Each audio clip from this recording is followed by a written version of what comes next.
What's up, everybody? Welcome to Gaming Without Parole. My name's Bryan Paul, and to my right is the ever illustrious Mike Zeller. Yep. How you doing? Okay. Good. That's an improvement. I got kind of a crick in my neck, though. I don't know. It's a podcast is over. That's enough for today. And to my left, your right is Brett Zawielski. Oh my God! It took me a second. No, it's fine. It's fine. I'm just gonna go at it. I think my grandmother says it wrong too, so it's fine. That's interesting. Yeah, no, I have two different grandmothers. They both pronounce it differently. So you have two different grandmothers? Yeah. How did that happen? I don't even know. Craziness. Awesome. So this is Gaming Without Parole. Yeah, I think. We forget to tell people sometimes what we do here on Gaming Without Parole. Oh boy. Mike, would you like to tell the people at home what we do? No. Okay, moving on. Yeah, we pretty much talk about video games and waste everyone's time. But for the 50 people that watch us a week, this is a very important service. We're really there for all of you. I think I know all of them by the first name at this point. Oh, yeah. Yeah. Yeah, well, they're all my family members. Yeah. Except for my parents. They don't like to swear. No. Okay. Wait, we're allowed to swear? Oh, do whatever the fuck you want. Yes.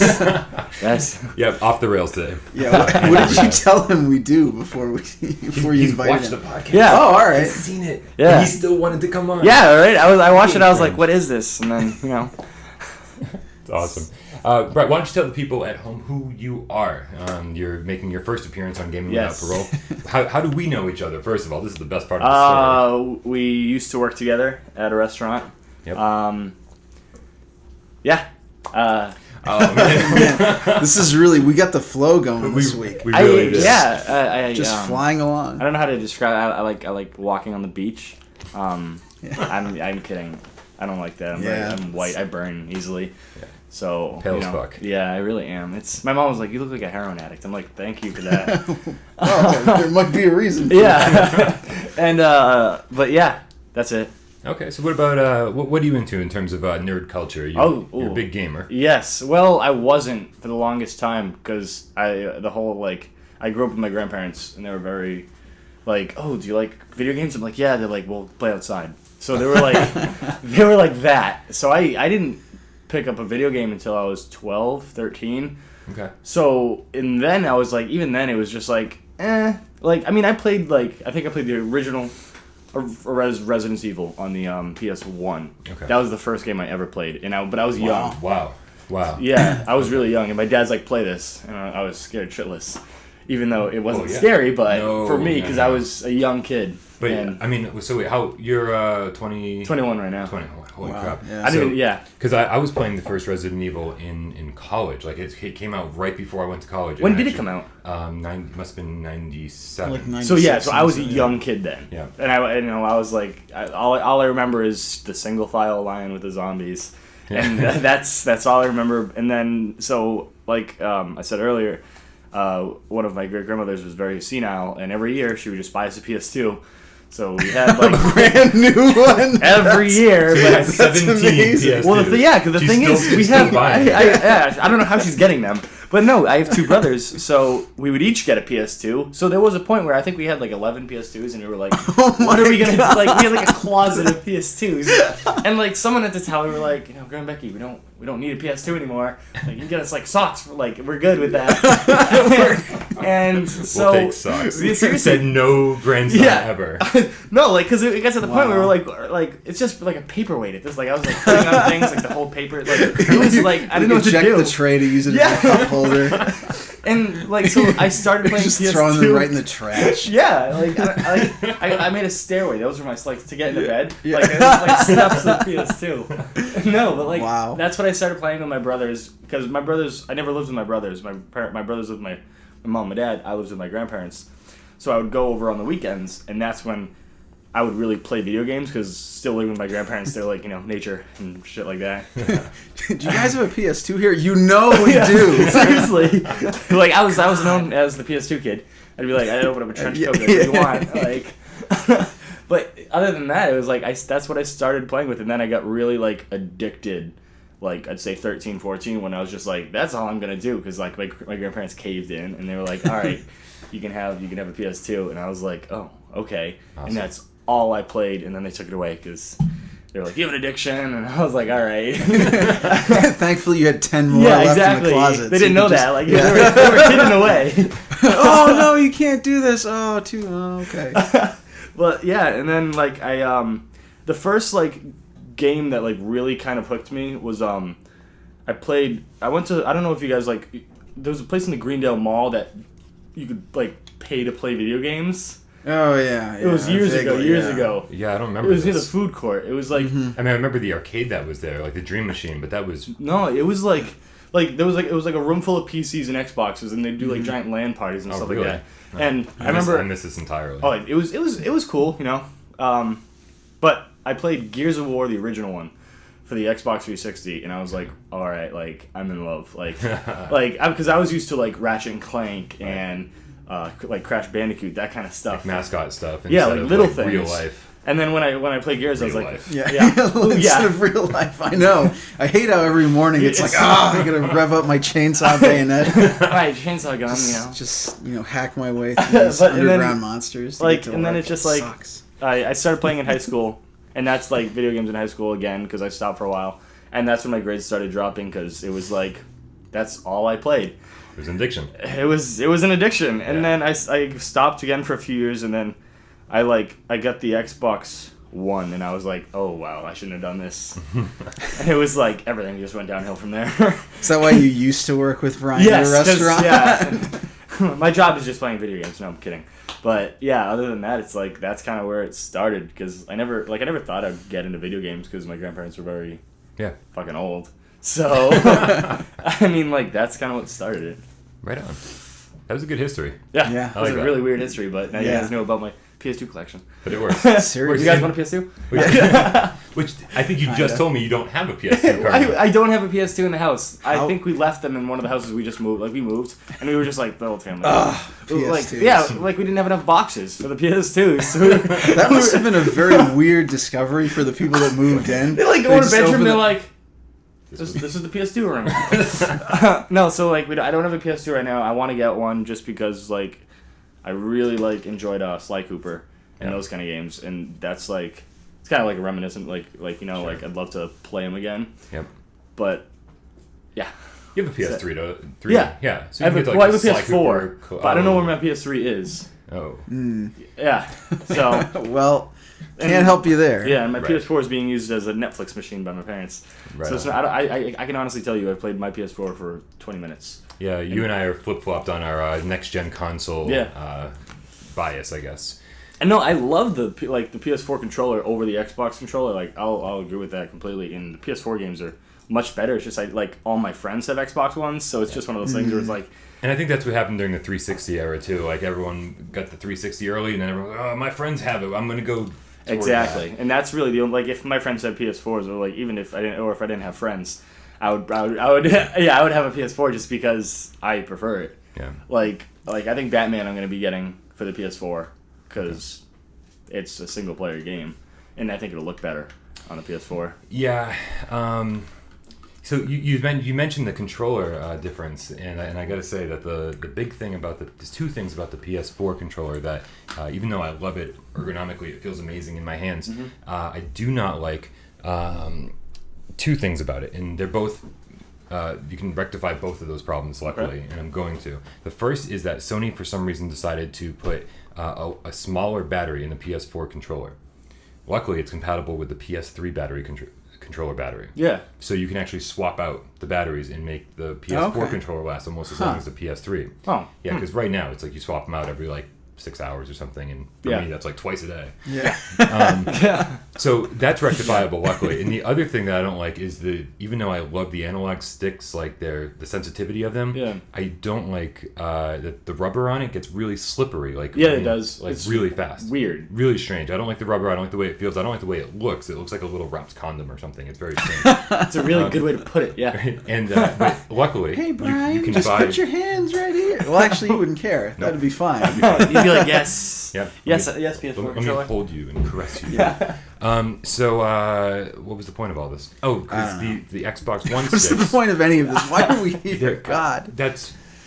That's an eternal question. I feel like if you watched all of these back to back, you would just slowly see my enthusiasm I'm just getting increasingly jaded. You're like, more of my jokes are about how meaningless all of this is. Yeah, I do remember on the first episode, I thought people were, gonna watch, and so that's changed. No, so the Xbox One analog sticks, I actually love the way they feel. Like they're like metal, and they have like the nice ridge around it. Like they feel perfect. They're like easier to grasp almost. Definitely, and those are also interchangeable with the PS4 controller. So you can. You mean the thumbsticks themselves? You take apart the controller, replace the thumbstick. Yeah. Oh, really? So I'm looking into basically converting both of my PS4 controllers into like Frankenstein controllers. Yeah, it's gonna be great. Nice. Yeah.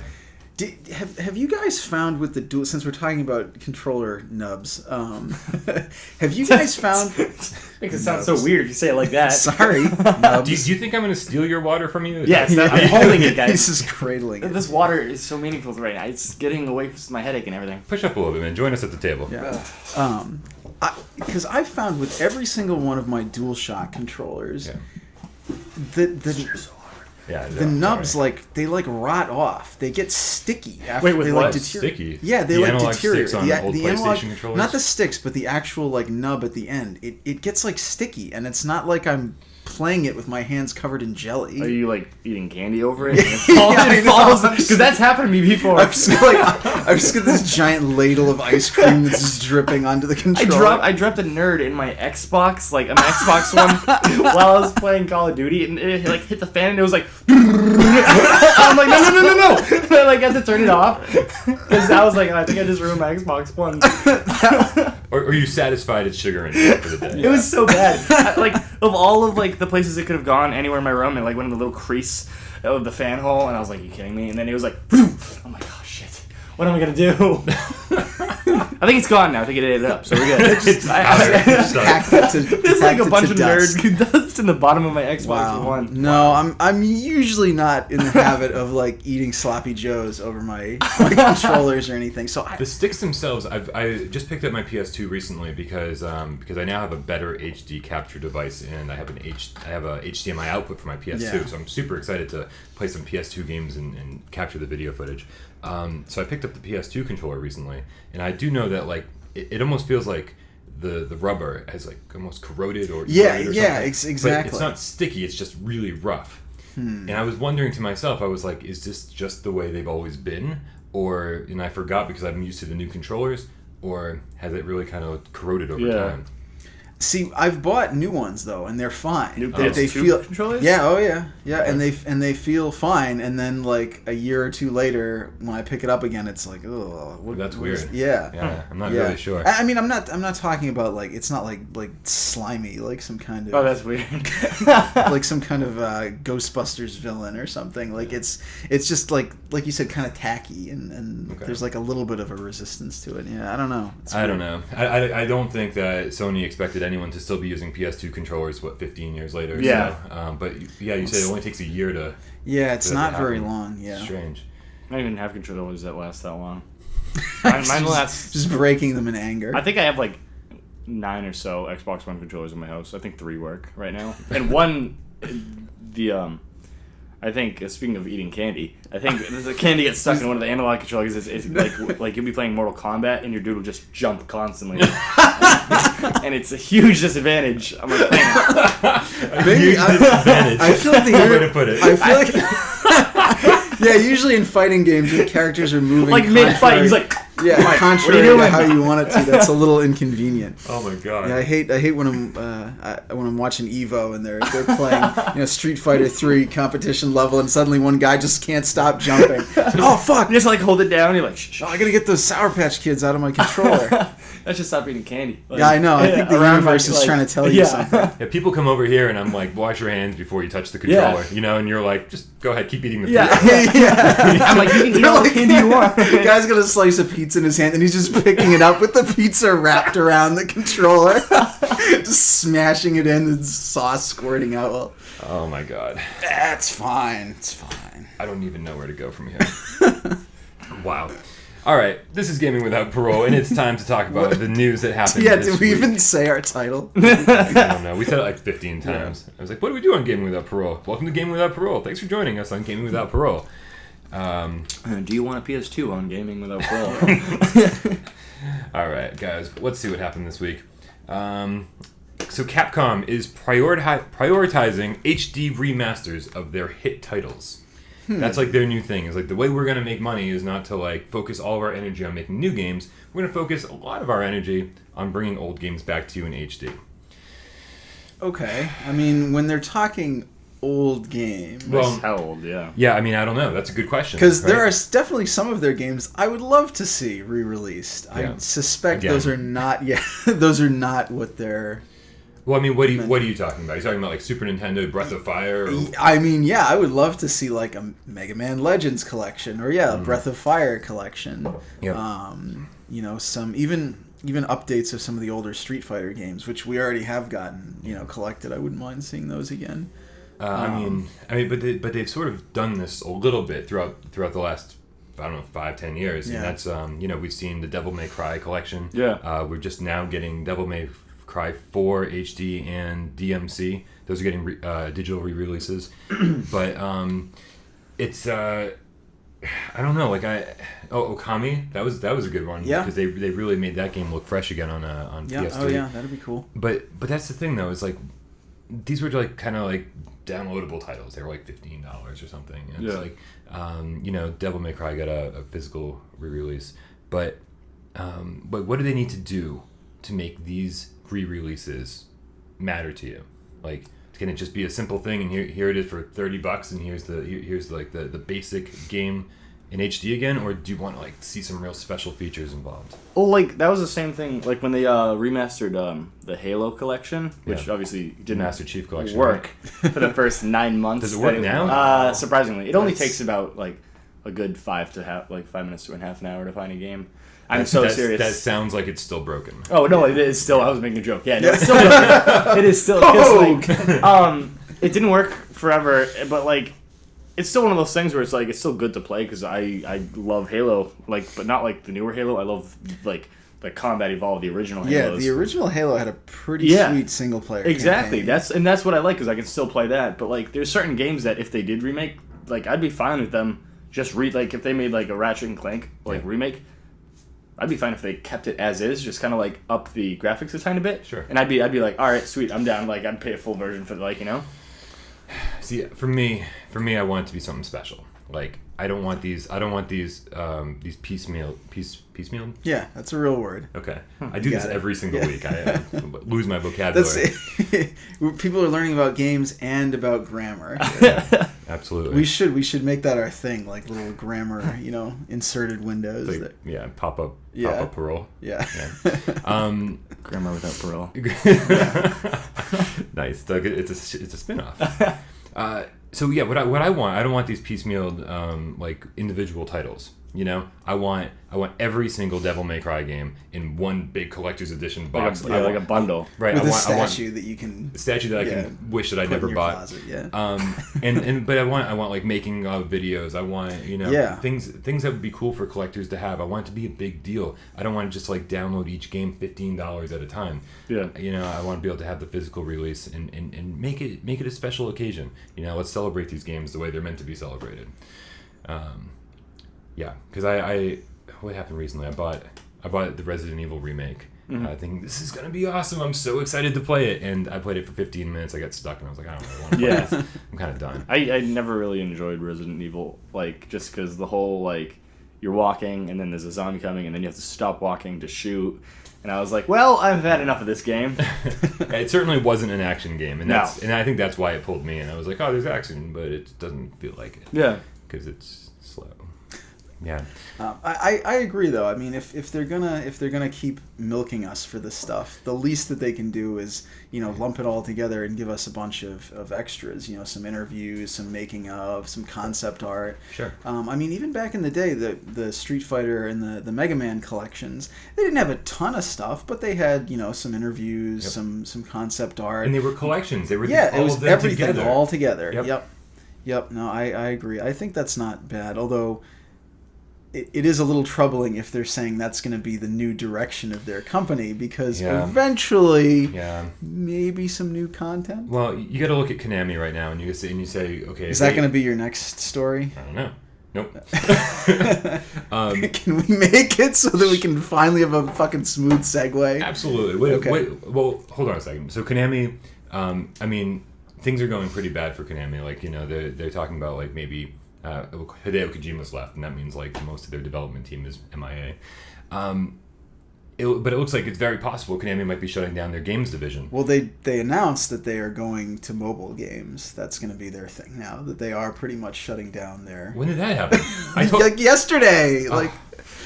Okay, well, you need to start. I'm going to start being the news. Yeah. This is the second week in a row I missed the most important news story. That's a shame. Yeah. But not particularly surprising, really. I mean, that's kind of the direction they've been going for. But have they said this is like what they're going to do in like no more big budget PS4, Xbox One games? I mean, I don't think they've taken that completely off the table, but it's kind of one of those, political speak things. I kind of think that's the reality. Okay. They've said their focus is mobile games now, and that's there aren't too many ways you can slice that. No. So, yeah, I mean, that really pretty much leaves Capcom as the last major old guard developer. They're all gone. Yeah. And, well, Nintendo. Nintendo, of course. But that's, Nintendo, fucking stubborn as always. I know. Thank God. I know, seriously. They'll find a way. Any criticism you can level against Nintendo, they are still functioning at a much higher level than anybody else. Yeah, absolutely. It's like... Yeah, say what you will, but they're still in the game and they're still making money hand over fist. What's your history with Nintendo? Not much, Yeah. Okay. Yeah, awesome. I never really Great podcast. No. I played actually when I got a GameCube. I think it was a GameCube.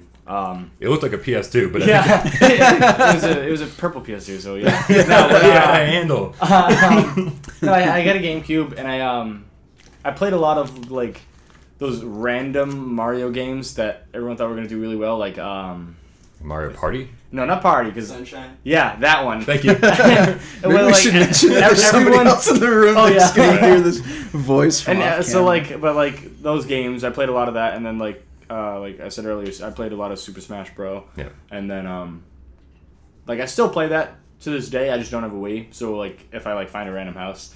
If I drive by and I see some family playing the Wii, I'll be like, oh, hey guys. Knock. And climbing in through the window. Yeah, that's really my only I love Smash Brothers. You're moving them over on the couch, sitting down between the husband and wife. They're who is this kid? You're just eating. You just start eating food and dribbling it into the controllers. Yeah, I don't get invited many places because of that. No, but that's really my only experience. You're here on a trial basis. Hands off everything. I'm sorry. Museum rules. Yeah, but other than that, that's really we had a Wii. I don't know where it went. Yeah, it's with the PS3 wherever that is. It's the PS3 and the Wii. I'm pretty sure they ran off together. The lesson learned here is don't give Brett anything. Don't let him near any of your possessions. Unless you guys trying to give me more PS2s because I need a more PS2 collection. But no, it's we lose game systems all the time. I think we have 7 Xbox 360s in our house. Wow. Yeah. I want to come to your house just to see what's going on over there. Well, there's one in my sister's room. Yeah, there's one in my sister's room. Brian's walking out of the house and his pants are just huge. Brian, are you okay? Yeah, I shit my pants. Sorry, it's bad. Yeah, no. My brother has one. I have one. My sister has one. There's one in the hallway upstairs. The hallway has a 360. Yeah, we nailed the TV to the wall. We didn't nail a TV to the wall because you can't do that. Right through the screen. Yeah. And so we have a 360 hooked up there. And then we have, I think, 2 downstairs, one in my parents' room. Just in case walking from between rooms, you just suddenly oh god, I got games! And then, because, me and my brothers really, we never got along, so that's really the only way we got along was playing video games. So, we just... at all times there's usually an Xbox on at my house. And so that answers the what's your history with Nintendo question. Yeah. Yeah. We have 7 Xbox 360s. That's how my history of Nintendo goes. So let's actually try to stay on this topic. What? Yeah. Do we care about Konami at this point? Like, do we just throw in the towel and say, well, that's it for that? Yeah, I mean, or are you gonna play some mobile Konami games? Well, if they make them like Square made Record Keeper, then yeah, you're obsessed with this game. Yeah, although it's getting a little. Oh, you are too. Good. Yeah, it's really good. All right, hey, put the camera on me for a second. I'm talking to our cameraman. All right, for anyone who's watching this, all 50 of you, you know Joby. He's been on the show before. He is currently our camera operator. So if you hear a voice throwing in like helpful annotations. That's him. So we want to thank Joby right now for helping us out this week, and we'll get him back in front of the camera, maybe within the next couple weeks. So thank you so much. We appreciate it. All right. Yeah, I mean, I'm probably not going to be playing a lot of mobile games, especially if they cost money. But I was thinking about how many of my favorite games and series are Konami, and there's a lot. Castlevania, Contra, Suikoden. That's a lot of stuff to just kind of up and vanish. I mean, do you? So there's two different ways this can go. They're going to take all those properties and they're going to put them on mobile devices. Yeah. Which some of them would work and some of them won't. I don't think Silent Hill is a. No, you have input. What? What if they made a Contra for like a mobile device where you can link up with other people? Are they going to be able to hear him from back there, though? Like they could do that. Yeah. So, I mean, hopefully Konami will make the most of the mobile market and, not just be like, here's a port of Contra 4. Yeah, that would be good, but I'm not overly optimistic because actually when Kojima left, the buzz on the internet was about how Konami actually has a lot of other non-video game related businesses. Oh, they're a huge success with pachinko in Japan. Like that's their main business. They also own a bunch of like gyms, like a line of health clubs, Konami health clubs. What? What's pachinko? It's like Thank you. It's like shitty. It's like shitty pinball. it's like an even more form of gambling. Yeah, like where you put money in and you try to get more money out. Yeah, it's really bizarre though. If you ever go to Japan, it's hugely popular, but it's kind of one of those things like payday loans and where when you see them start coming into your neighborhood, that's a sign that things that's a sign that things are going to dip. Got it. But the funny thing is, gambling is actually illegal in Japan. Oh wow. So the way that they justify it is they have to basically make their pachinko parlors into almost like a Chuck E. Cheese. Right, so like you don't, like you don't win money, you win tickets, and then you go and exchange tickets for like just random shit. No, it's for random. It's even more bizarre than that. You exchange them for like random shit, like rolls of toilet paper or like a bundle of coat hangers. Wow. But store. Then across the street is a little shop that will buy rolls of toilet paper or packets of coat hangers. How do I get away with that? This is not even shady. It is, I know. Is that just what Japan is? Yeah, it's basically that's Japan. I mean, I don't think it's I don't think it's racist to say that a lot of Japanese culture is based around avoiding social awkwardness, but still letting everybody do what they want to do, but avoid there are a lot of very socially circuitous ways of accomplishing unsocially acceptable behavior. Yeah, I love Japan. It's like fake gambling. It is. If I ever disappear, you guys know where to find me. Also, but please don't come and find me. Yeah, no, we'll just let you be. But And the lesson that my friend told me, the one most important thing to remember is never leave your bike next to a pachinko parlor at night because a drunk guy will steal it. No doubt. No doubt. Happen. Yeah, it absolutely will happen. Okay. So I think the biggest loss I think from the games division of Konami is for me that is the pending no longer upcoming release of Silent Hills. Yeah. Now, I've actually told the story on the air that as soon as we found out that PT, the Silent Hills demo, is coming off of the PlayStation Store, and you could never download it again. It's never going to exist. It's the only glimpse into what Silent Hills is ever going to be that we'll ever get. I told you immediately. You're the only person I think that I reached out to and said, you need to download this now. what happened? Oh no, I was out and I was like, shit, I gotta go home and download it, and then I got home and I completely didn't. I like because like I said, like my. You don't use the PS4 very often. Yeah, exactly. Right. So I wouldn't even know how to turn on. I don't even know how to turn on the PS4 anymore. To be honest with you, like I don't know what the button is. It's a complicated machine. Like, I don't even know. You can, there's a power button on the machine and there's a power button on the controller. Either one of them should totally work. Because I just usually yell at my Xbox. And my Xbox you just walk over and touch it and it just catches on fire. Ah! I get candy on it. I'm like, yeah. I didn't have candy on me. It just you touch it and the hatch opens up and just sprees start pouring out all over the floor. It's like, oh man. You know, it's funny. I use voice commands for my PlayStation. I have no idea if I can turn it on. Yeah, PlayStation on. I didn't even realize because I was like joking around. We were like, go on? Yeah, because like I can't see. Maybe PlayStation on.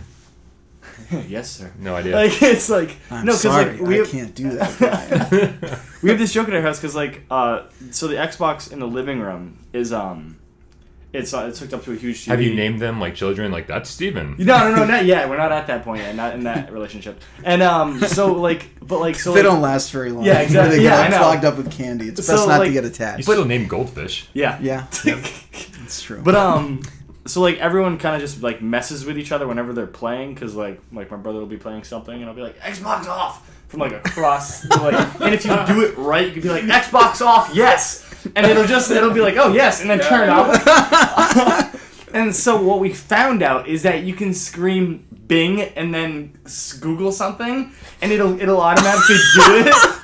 That's amazing. So my brother and my stepdad are playing Mortal Kombat and I'm in the kitchen and I'm like, Bing Asian porn. And you hear, what the fuck, Brett? Because it'll do it, and I'm like, this is the greatest discovery ever. Right. You can just Google porn from across the room, and someone's like playing a game, and it'll be like, oh, did you want this? And they're like, you kidding me? That's phenomenal. What a glorious age. Oh, when I found out I could do that, that's all we do now. When good voice commands go bad. Yeah, no, because I'll be playing Xbox in my room, and I'll be like, oh, I go to the bathroom, so I'll like go down the hall. And I'll come back in, and my Xbox will have like Asian porn. I'll be like, you fucking Kyle, like every time. It's like a game now. It's like, that's don't awesome. leave your Xbox on or else it's Asian porn. Don't leave your bike next to the pachinko. Exactly. We're just learning. We're an educational podcast. Just really things to are. not Put do. that into our tags. It's gonna be a tag this week. Educational. Yeah, you could show this in schools. Yeah. Oh my god. This is fun. Sony opened a new studio that is 100% devoted to making games for Project Morpheus, their VR headset. Okay. Okay, I'm gonna ask the same question. Project Morpheus. So it's You just fucking said Yeah. it. it's their VR headset, virtual reality. Yeah. And it's supposed to come out early next year. It's for the PlayStation 4. Can you do Asian porn on it? I hope so. I don't know what else I would use it for. Except it's like right? Yeah. It's like, Brian, what are you doing? Nothing. Brett, why are your pants off? Yeah. Just go away. Exactly. That would make having a roommate way more tolerable. Yeah, right? You're just lying on the couch with your hands in the air, like. It's like, what is he doing? Right? I don't know if I'd be doing it. No, probably not. So VR, virtual reality. Okay. What would make this work for you? I mean, it's the same exact question as I think we just answered that. Asian porn, guys, come on. I mean, as a viable like replacement for your normal controller and TV screen, what would this thing have to do for you to be like, well, this is the future of gaming? It'd have to work. Like, Very true. you know, like, it would have to be something where, like, first of all, like, it'd have to be something that, like, I would put on and, like, not get dizzy or not get, like, seasick or something after an hour of I'd like to be able Sure. to play games without blasting puke. Yeah, because, like, when I first, I as well. when the 3D TVs came out, those were, like, the biggest hit, and then, so I my hated friend those. had it. Yeah, I hated it. So my friend had it, and he was like, let's play some Call of Duty 3D, and I put it on, and I was like, yeah, no, I'm not doing that, because it was, like, it's pretty much, it's, like, almost you get sick. Yeah. From not playing it even that long, so Well, like it would even have to be that. Even in the movie theater, I rember going to see Avatar, I Avatar hate or whatever. I hate seeing 3D movies. Like halfway through, I have to take the glasses off and just kind of like relax my eyes and head. Yeah, seriously. And then after like 5 minutes, put them back on. I hate 3D movies. Yeah. It scared the shit out of me. No, I'm kidding. Finding Nemo is terrifying. Was that released in 3D? That would, Yeah, I would totally go see that in 3D. It's one of my favorite movies of all time. That is a great movie. We don't want to make you sick. What? Did you see the preview that Nintendo did for their new World Championship event? The little video that they put up with. I heard Fred Savage wants to go there. Probably, that would make sense. But Right.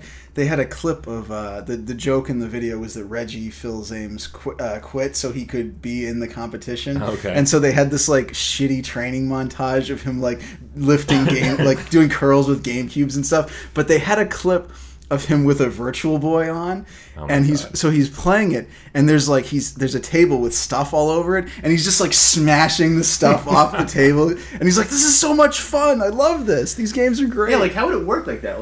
Like so I'm assuming you have the whatever The headset. Yeah, the headset, but like so say I'm playing like Gears of War, do I have to like get down and run or like? No, there are devices where they're trying to make that viable, like where like you stand in like this sort of like octagon, and the floor is almost like all rollers. So okay. you're running on rollers and like I'd bust my ass. And if you duck, it knows that you're ducking Yeah. and all that stuff. So I mean that's viable, but I don't think anyone really wants to do that. No. But yeah, for the most part, you basically got the headset on that takes care of like the audio and the video. Yeah. And then you have some sort of controller in your hand, and you're still moving around with that, but you turn your head to look around the environment. So that removes basically one of the analog sticks from your control. So they're creating an entirely new device that you have to strap onto your head to eliminate the extreme tedium of a little thumbstick. Right. Like it would have to be more than that for me to get it. Like it would have to be like if you kind of like tilt your head forward, you would move forward, or like stuff like that, Yeah. Where I don't know. That could very well be the case. Yeah. For me, I think it has to be immersive. Like when I put it on, I feel like I have to really be there. Yeah. I want to be able to forget I'm in a video game world. Because when you're playing on a TV, it's like you can get really into it. Yeah. But you're never like, I'm in this world. And for somebody who likes scary games as much as I do, I think this is kind of like the optimal medium, because then things are coming from all directions, and you have to like really like turn your head and like look and be like, oh man, what's behind me, kind of thing. And I think you can really get immersed into those kind of games with VR. The problem is that like the Oculus Rift is like the PC version of virtual reality that's coming soon. It has all of the power of super-powered PCs behind it, and you can create those worlds with super-powered PCs. As soon as the PS4 and Xbox One were released, they were already way underpowered by comparison. Yeah. So I don't think this is the right time for an immersive VR experience. I don't think the power of the consoles is there for a headset yet. The funny thing is, I was reading an old Electronic Gaming Monthly, that's all I read really, and it was from the Genesis days, or the end of the Genesis days, and they were creating virtual reality headsets for the Genesis that never actually came out. Yeah. I was like, what were they thinking? Like this 16-bit could barely put like a polygon on the screen, and they're like, oh, let's create a virtual world with this thing. I almost brought that out for EGM said what now? But so it's been something that we've been trying to do for a really long time, and I mean, I guess at least two huge companies think that this is definitely the right time. Microsoft has also gone on record saying that they're developing one too. They don't want to be left out. Yeah. So, I mean, the reality is, the virtual reality like, is. Sorry, I'm sorry. Knowing me, I'll probably end up like buying it anyway. Right, me too. Just to have it. Yeah. Do people really want this? I mean, there's gonna be some people. I mean, the idea. So let's go on. Joey, do you want it? Well, it does. If you think about it, it covers the crowd. Like, what about people that want to play video games that don't have like limbs and whatnot? You know what I mean? That's true. It covers that crowd as well, not just people who are able to play. It's a really expensive venture to try to accommodate People don't live. like a fifth of the 1% of the population, if that even. It's a really expensive venture for these things to be successful. Like, I mean, millions of people have to buy them like immediately. Yeah. And I don't think that's going to happen. Yeah. So let's say like the far end of the virtual reality spectrum, like the Star Trek holodeck. Like I think we can all agree that would be pretty cool. Sure. But obviously we're not quite there yet. I mean, how much do we want to, we can all still understand the abstractions of a standard, console game. I think that works, obviously. How much can we remove those abstractions at this point? I think it's kind of like what you were saying. Yeah. It goes beyond even graphic fidelity, because really what you're talking about isn't that different from just having a TV set on your face. Right. I mean, you're not really doing a lot drastically different from that. I mean, how much is there really that being closer to the TV, despite what our parents told us when we were kids and what we might have thought, like, it doesn't really bring you into the game anymore. We're not going to have like smells. I mean, there's not going to be, like air blowing on your back when there's like an explosion or something, or when you're watching Asian porn. I'm like, oh, what the hell? I know. Someone just tickled my So, but you know what? Though? I think we missed a really important question when we were talking about this, and that's like Is it about Asian porn? Because I think we covered most of that. Isn't this an Asian porn podcast? What else are we going to talk about? It's become that. Yeah. Well, so no. Asian porn without Parole. I think. Ooh, that has some different. Yeah. I take that back. I'm sorry. I think Brett and I are a little bit more reckless in terms of the way we spend money. That's true. Yeah. You're very cautious. I think you wait for price drops drops most of the time. It's just So let me ask you first. At what price point would this have to be released at for you to be like, fuck, I'll buy one right now, without even like playing any games? Just be like, I'll just fucking buy it because I want one. How much? It's money? hard though, because like when the Xbox came out, I bought 2 right away. Like the one for candy and one for I bought 2 Xbox Ones right away. You have to have one as a paperweight, and you have to have an actual. You just took it out of the box. Your grandmother really fucked you up in terms of how to buy consoles. Poured 6 packs of Fun Dip. And then because buy another one next we year. had a PS4, and then my dad got me and Evan a PS4 for Christmas. So we were like, but he didn't realize it. So he was like, all right. So he brought it back. But it depends. So like, are we talking? Have I played it before? So like, sure. Say what if I try it and I absolutely love it? Yeah. Like even if it's like, say, $1,500 or something, Whoa. and it's like that good where it puts you into the game pretty much, I'd buy it, and I'd probably buy it right on the spot. But even if it was like a few $100s and I enjoyed it, but I didn't love it. Yeah. I'd still probably buy it just to have it. For a few I'm not gonna $100s. I'd obviously buy 2, one for candy, one for me. Yeah. No, I would because I'm gonna change my name to Candy. I'm assuming you can eat candy with it on, right? Yeah. So, why not? Yeah. See, then it's Nailed it. the best of both worlds. You know what? It's got a little chute attached to it, like one of those It beer shoots down helmets. nerds into your belt. It just dumps in go. Reese's Pieces, just right. It's an optional attachment. Yeah. An extra $2,000. Yeah. You win some, you lose some. Yeah. Well, and I don't even know if I can ask you this question because I feel like you're going to take the wait and see approach for wait until it's like $300 anyway. Yeah, maximum. yeah. I mean, Man, I'm out of coffee. If it's something that I'm really into, then yeah, I'll spend a couple $100 on it. But I would definitely there'd have to be a couple games I would be interested in. I'd have to probably try have to it try first, some too. of them. Yep. Yeah. I wouldn't buy it right off the bat unless I tried it first.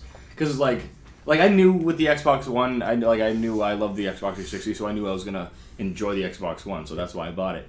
Same with the PS4, but with this, I've never experienced it. I've never, so I would actually have to try it at like a Gamescom or something like that. Right. This supposedly, I think the idea is to have it set up at different Best Buys, just so that before you buy it, give it a shot. Yeah, that's something I would have to do. And like what you were saying, there'd have to be a few games at least that I would be like, oh, I would definitely play like Asian porn game. I'd be all over that. No, but seriously, there'd have to be like actual games that I'd be like, all right, like that's worth playing. That's worth getting. Yeah. The only thing when the Xbox One came out, I think there was like 2 games out for it or something stupid like that. So I was like, I still bought it, but I was like, shit, no, I'm gonna play Assassin's Creed or something like that, for a month until something else comes out. Well, I mean, I think that's how pretty much everything is at launch. There's like the 1 or 2 games that you kind of want to play just because they're the new shiny object.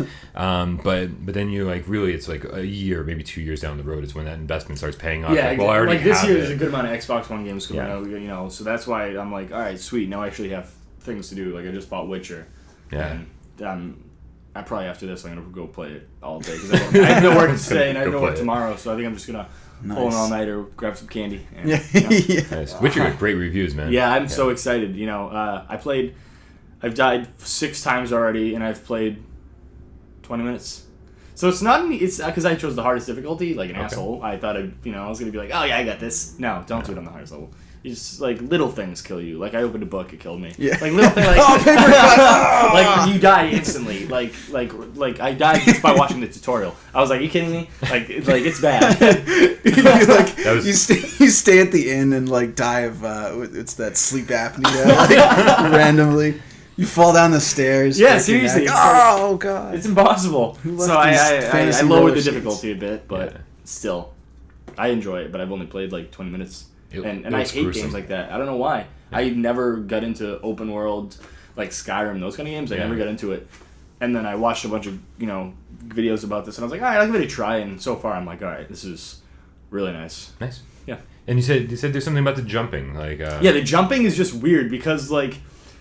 The jumping is it sure you don't have candy in there? So that's the thing. Like, so I don't know if I'm using. I don't know if I'm using the broken controller. But so like when you jump straight up. But like if your finger is like just slightly on the analog stick, your guy will jump forward. So I was telling him when I first got the like game and I started it up with my shitty internet. It took me a good like 2 days to download it on my Xbox. But so I watched like the opening scene and I was like sweet, and it put me in this room. And I like walked out onto like the deck / terrace thing, and I was like, "Oh, this view is amazing." And I was just messing around, and I was like, "Hey, jump off the ledge!" And I was like, "And my first death." And I was like 8 seconds into the game. That's phenomenal.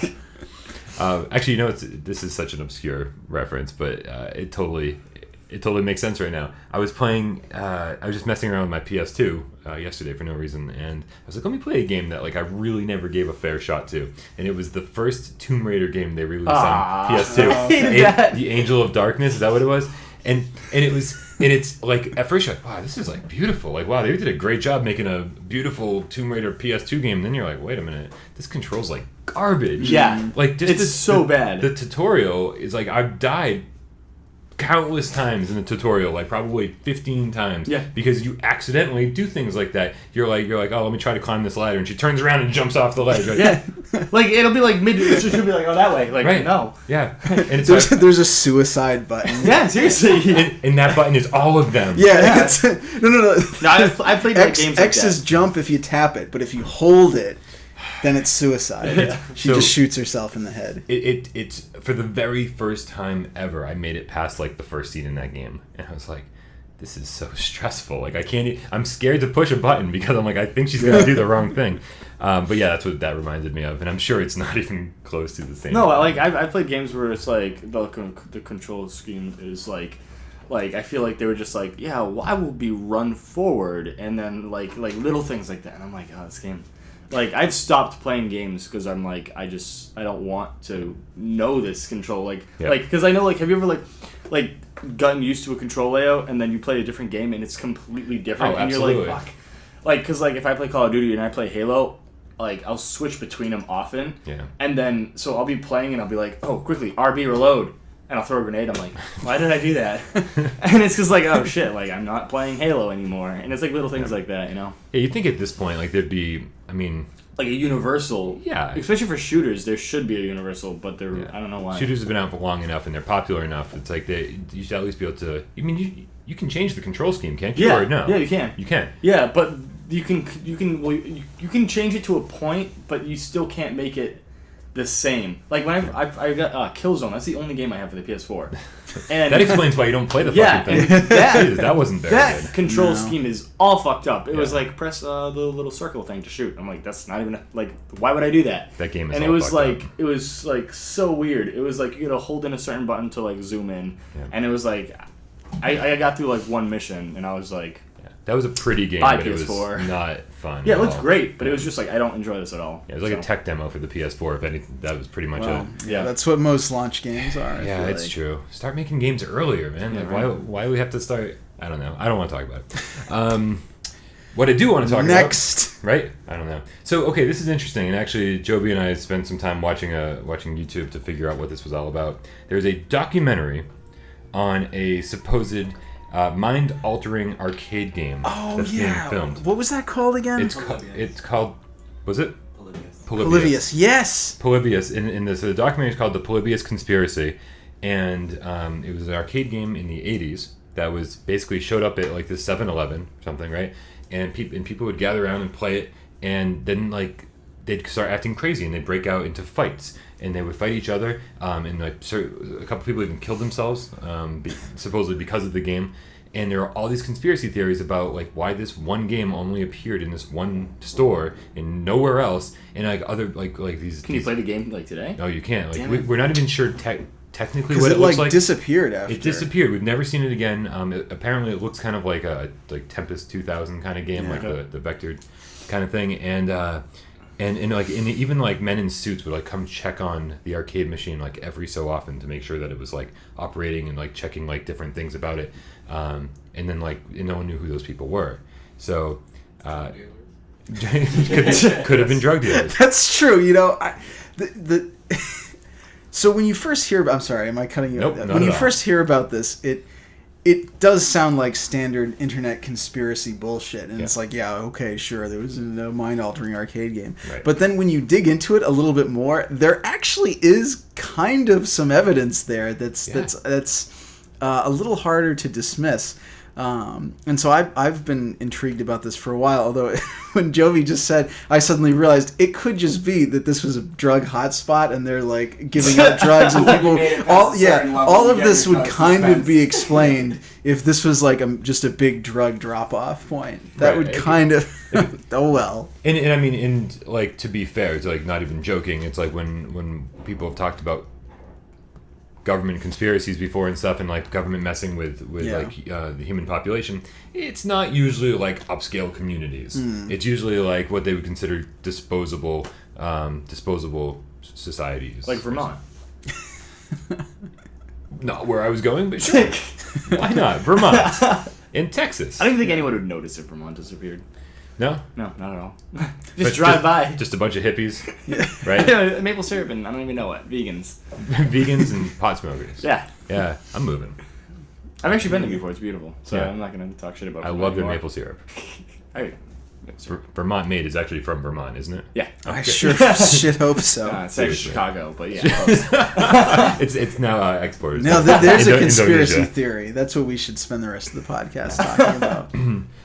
So my only issue with this story is that I have a hard time believing that games can control people's minds now, with all the technology. Back when this supposedly came out in the 80s, I'm like, I have a hard time believing that like the technology was even there to like, I mean, maybe it was an experiment. Maybe it actually worked for some people, but couldn't have controlled the entire population. Isn't it already?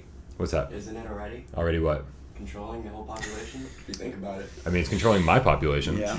I'm obsessed with video games, so I'm not sure if that's a thing. Anyway, when the it's having a hard time getting funded. I think they've had I don't know if it's Kickstarted. Oh, there's another conspiracy. It's the government. They're trying to block it. It is being Kickstarted, and it seems like they've had a little bit of a issue getting it going. But what the fuck are you gonna do? When it comes out, I'm totally watching it. That's the whole story. Yeah, I am too. The what always. I think it was actually Dave Barry that said this. One of my favorite comedians. Yeah. No. You don't like Dave Barry? I don't think he's that funny. He's pretty funny. Yeah. But what he had said that about government conspiracies, and I really hope I'm quoting this correctly, but it wasn't that he doesn't think the government would want to do things like that. Mm-hmm. It's that if you look at how many ways the government fucks up on just doing much easier things, imagining them being competent enough to pull something like this off and hide it for 30 years is a little bit of a stretch. But I mean, you gotta wonder how many things the government's hiding. And I don't want to get too deep into this. Yeah. It's kind of a topic for another podcast. But like, podcast. What if there are aliens like right now, and like what if the government knows about them, and like there's supposedly all these Roswell files and stuff. It's like, well, if they've been hiding that shit, like this wouldn't surprise me at all, right? Yeah. I feel like that's one of those other things where I don't think they'd be able to do it for this long. They're pretty bad at hiding other stuff. But I mean, like, if there are aliens, that's been since the 50s. right? Roswell, is that 50s? Yeah, I think that was the 50s. So, 56. I mean, you could even go back for, there was something in like the 19th century. There was a big alleged alien crash or something. So there's rumors that it stretches back. Yeah, the Titanic. Blame it on aliens. Yeah. Nice. That's a new Titanic shit. wasn't. That would have been a much cooler movie Definitely. if they had just Well, smashed actually, I don't know together if you guys have seen Titanic 2, in but- Independence Day. Yeah, I know. The Sci-Fi made a remake. No way. Not a remake, but it's Come like on. a Titanic 2. And it was sci-fi inspired. No, well, yeah, it was a like an anniversary boat on the date of the Titanic, and they crash into the same iceberg. And Revenge of the Glacier. yeah, that's pretty much what it was. There's 2 glaciers this Because time. I was like, I was they flipping through the swerve away channels. from one. Oh, we made it. Oh, That's no. what the 2 is all There's about. a second one. Who would have guessed? All right, guys. So there is a Japanese retro console that plays a ton of old school game cartridges. Now, Didn't you just buy a Retron 5? well, so 2 yeah, days that's ago? the thing. I just bought a Retron 5, and I absolutely love it. I think it's amazing. But this is called the Retro Freak. And basically, the only thing it does more than the Retron 5 is it also plays TurboGrafx 16 Hue cards, Ooh, which is awesome. That is pretty cool. And Super Graphics games, which, if memory... Yeah, those were CDs. Nope. There was only 6 of them. So what's Were the point? they... Right? I don't know why they did this. Maybe it was just easy to tack it onto Yeah. the TurboGrafx Hue card slot. Like, I'm pretty sure Super Graphics were cards, and there was only 6 of them. There's a follow up to that, like the PCX or something, which was CDs. So the reason I wanted to bring this topic up was because really the only thing extra that this does over the Retron 5 is play TurboGrafx games, which that would be so great. That is pretty cool. That'd be amazing. But what I really want in a retro gaming system is N64 port, Jaguar port, and I need one CD drive that plays everything CD related. Well, they have that. It's called a PC. Yeah, I can go. It's called a computer. Yeah. But how awesome would it be if we had one gaming machine that played everything? Called a PC. That would pretty much take everything off the market, you know? But it's take like from 3 generations back on, so like just ignoring PlayStation 3 and 4, ignoring 360 and Xbox One. So it would just do like Xbox and PS2. The old stuff, right? Yeah. I'm kind of wondering why, like, Sony and Microsoft and Nintendo have to know that there's a market for this. And Is that's there a copyright thing with that? Like, I'm assuming they can't, like... Yeah, They well, can't merge, it expires, games like that, though, right? It expires at a certain point, Yeah. right? Yeah, hardware is actually patents, not copyright. Yeah. And patents expire. Copyright is a huge clusterfuck, but patents expire within like 20 years or something like that. Which is why I'm assuming that none of these things have an N64 port yet. Yeah, that not could quite be. old enough yet. That could be, yeah. Although you said it's got Game Boy Advance port. That was after the N64. It was right around that same time. Yeah, I wonder. But they kept that technology. I mean, you think about how long was like an SP, Game Boy Advance SP, the Game Boy Advance slot on the DS. I mean, that lasted way longer than the N64. So yeah, so I have no idea really what the where their loophole is, or maybe the N64 is just like too much of a beast to be like, well, let's throw this in as well. Yeah, I think they were just going for probably the most popular ones that people would be going for. Yeah, and I would assume technologically there's probably not drastic differences with what you'd need for a Super Nintendo, a Nintendo, a Genesis, a Game Boy Advance. It's all kind of using the same components, I would imagine. Interesting. Yeah. So, do you think that with this market, the market obviously exists for these old things. Yeah. And Sony, Microsoft, Nintendo have to know that the market exists. They've removed backward compatibility. There's no more of that, which is total bullshit. But kind of understandable from a company standpoint, right? Because they want to make money off the old games. Yeah. They can put them on the PlayStation networks, the Xbox store. Then people will download these old games for their new consoles instead of just being like, oh, it's backwards compatible. Let's put in the old disc. Yeah. So is this, are we done with backwards compatibility? Is this? I think so. Yeah. Yeah, I kind of think on that's a money the way standpoint, that things are going. Now that we've got, because like you said, pretty much as soon as the infrastructure was in place where we could sell downloadable versions of the same things, that's when backwards compatibility disappeared. Yeah. Because, like you said, why let people use their old games when you can sell it to them again? Yeah, and like that's like remakes wouldn't be like remasters. There's no point because like, are you gonna spend $60 for a remaster when you could just go to GameStop and buy the copy for $7 and play it? You know. Are you asking if I would? No, I'm just saying in general. Because of course I would. I know people would buy the remaster, Right. but like at the same time, you could just like there's another remake in Gears 1. Yeah. Where you could just, if it was backwards compatibility, you could just put in Gears 1 and play it, compared to spending another $60 and playing Gears 1. Right. Right. Because we just talked about Capcom kind of prioritizing the HD remasters, so that would not even exist as an option for them if backwards compatibility was a thing. Yeah. Yeah. I mean, the reality is it's not that they're ignoring this market; it's that they're doing it in a way that just sucks for all of us. Yeah. Yeah. Good point. All right, guys. You know what? We failed to mention to talk about what we've actually been playing this week. We did. Usually we start the show off that way, but I don't know how. Everyone's going to be so today, confused. right? All of We us. started off with candy in Asia. Yeah. And 11 Xbox, PS2s. Right. So that's what we need to do. Instead of having us all like sitting around this table, we have to have like the kind of slow pan in, and we're just like sitting at. Oh, hello! I didn't see you come in. can there be a fireplace in the background? Yeah, there has to be. But it's like it's clearly fake. Like you can see around the back of the set, and it's just like an image. Oh, I didn't see you there. I was masturbating. So oddly, we're running a little bit long. So what I want to do, we're never going to get to our topic of the week. We'll get to it someday. Maybe never. Yeah. Which is probably a good thing.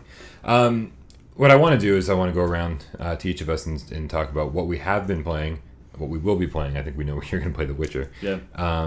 But because I want to get a gist on the gaming environment we're all in at the moment. So before The Witcher, what were you playing? This is going to sound really weird. Yep.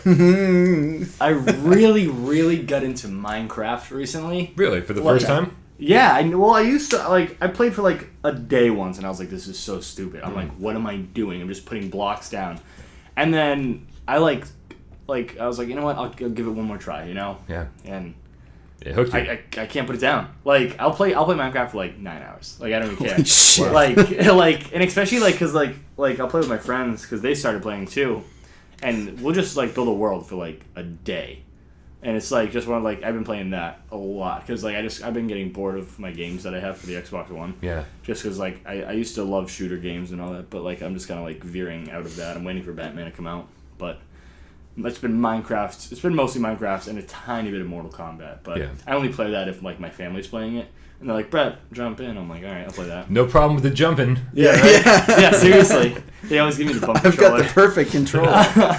But yeah, I've been playing Minecraft, and that's really it. That's crazy. I've got Minecraft. I want to be into Minecraft. It's fun.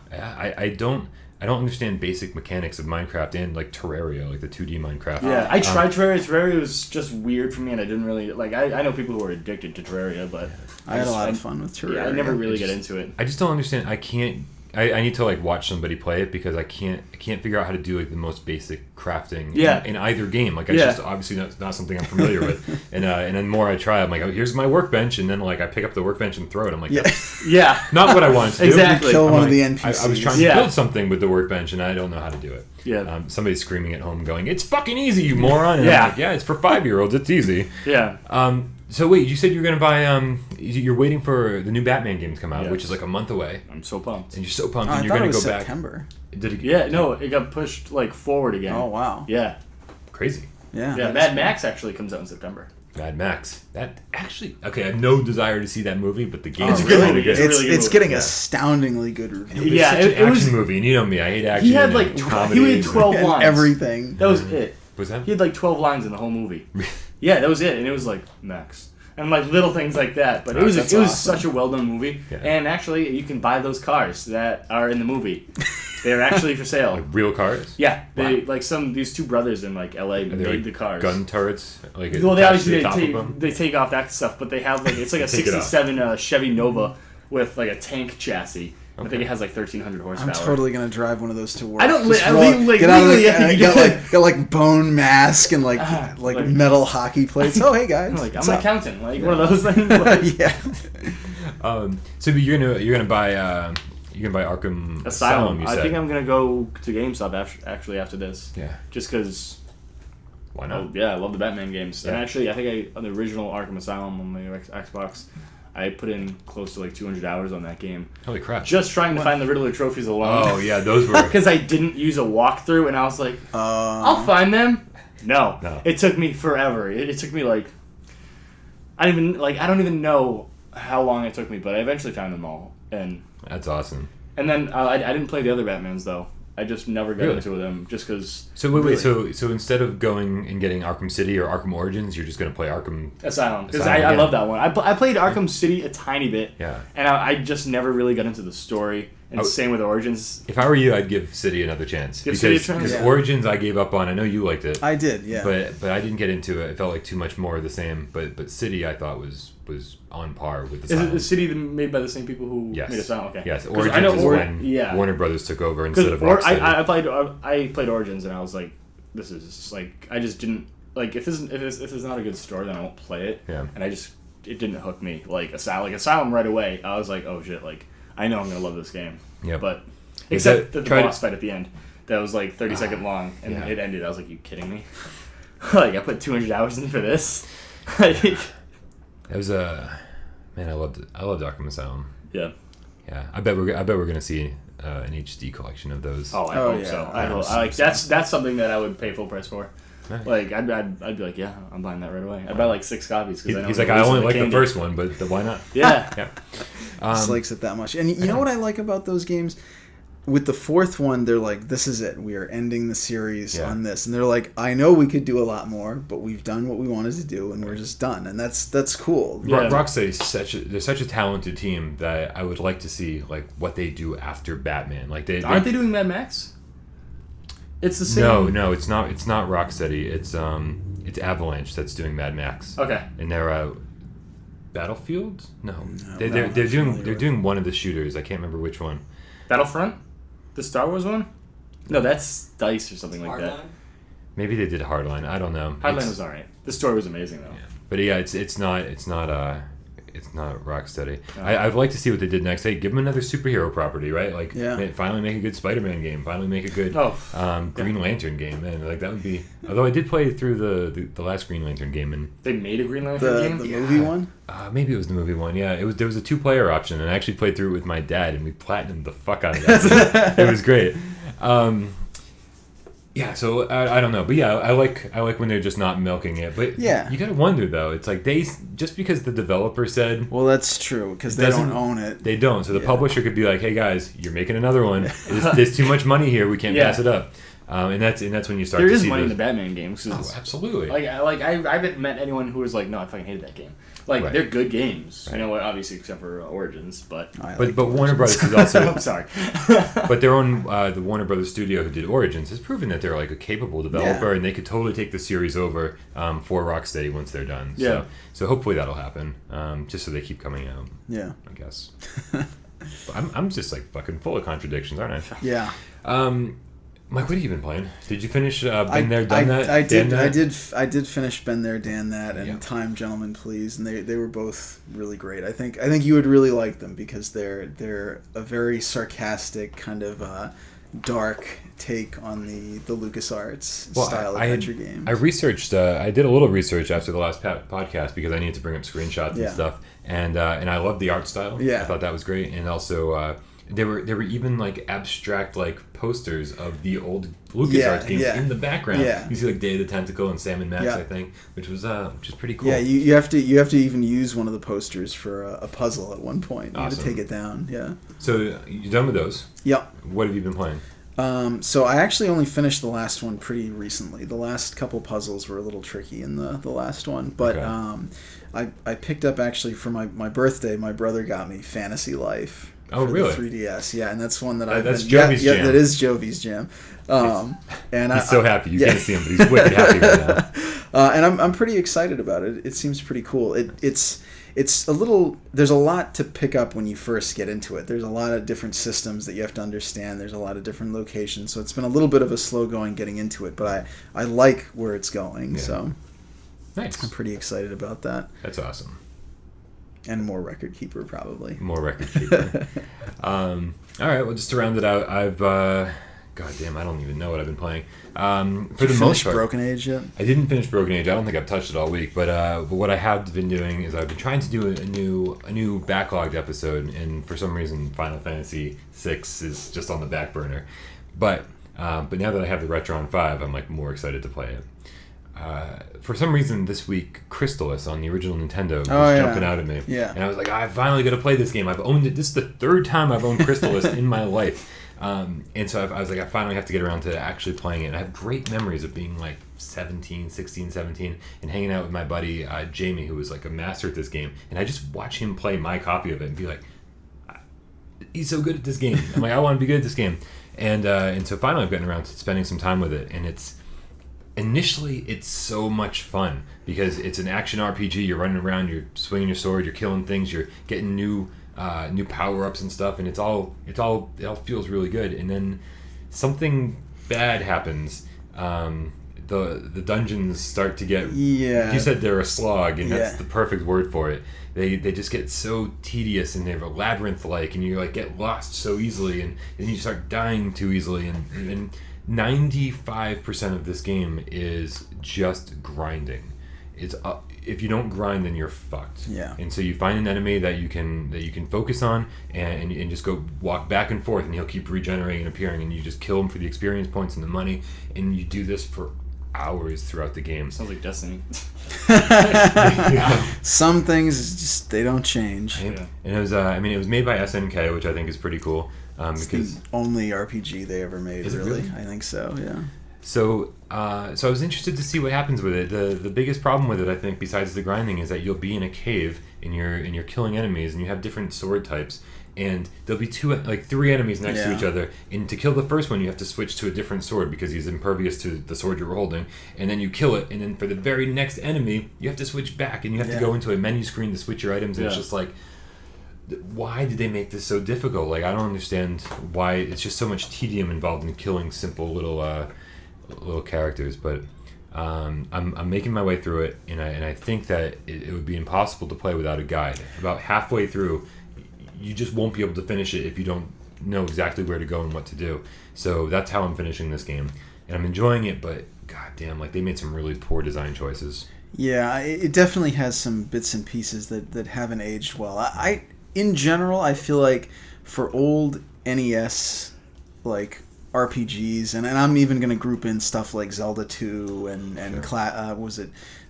Battle of Olympus. Yep. I know where you're going. It's just better to have a walkthrough. It just saves you. I mean, you still have to actually like fight all the enemies yourself and master the gameplay. But just something that tells you, okay, you got this item, now just go here. Right. It makes things so much smoother. Or you have to go find this hidden item on this square in the world map. How would we know otherwise?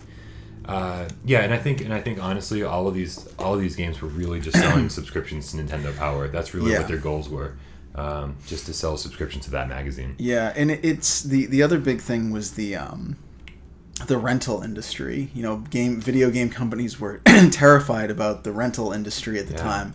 And I think in Japan, actually, you can't rent video games. Like, there's not a system in place for that because they said it was illegal. Okay. And so one of the ways to prevent people from just spending $3 to rent a game is to make it so tedious that you can't finish it in one sitting. Yeah, that's a real thing. That's crazy. Working Designs has admitted that some of the reasons that they bumped up the difficulty on their localizations was to prevent people from just renting things and blazing through it in a weekend. Crazy. Yeah. Absolutely crazy. I got to finish Crystalis. That's like my kind of my goal. It's not if you use the walkthrough, it's not super long. It's getting better. I was getting a little bit frustrated, but now I'm using a GameFAQs guide, and everything's fine again. And hopefully I'll only get a few hours left because I don't know if I can handle much more than that. And honestly, like I'm having so much fun going through my collection and playing the different my old games on the Retron 5 and seeing how awesome they look on an HD TV with the HDMI out, that I feel like I'm not going to have much of a focus for the next week or so because I just want to play everything again. Yeah. So maybe I'll make a video about me playing everything. Yeah, that can be your backlog. That'll- Like a marathon backlog. That would be great. That'd be great. It's going to be called something else, though, because the backlog is all about beating games. This is just about checking them out. Yeah. Yeah. Awesome. Well, that's another episode of Gaming Without Parole. Yay. Yeah. All right. Hey, Brett, thanks for joining us this week. Thank you. I hope you come back very soon. Awesome. If you don't succumb to diabetes. Yeah, sadly. I have plenty more candy stories, guys. Don't worry. Yeah. Very excited. So for Gaming Without Parole, behind the camera is... Yell your name. Just yell it. Joby. Fantastic. Yeah. I'm Bryan Paul. Brett. Mike Zeller. And we'll see you next week.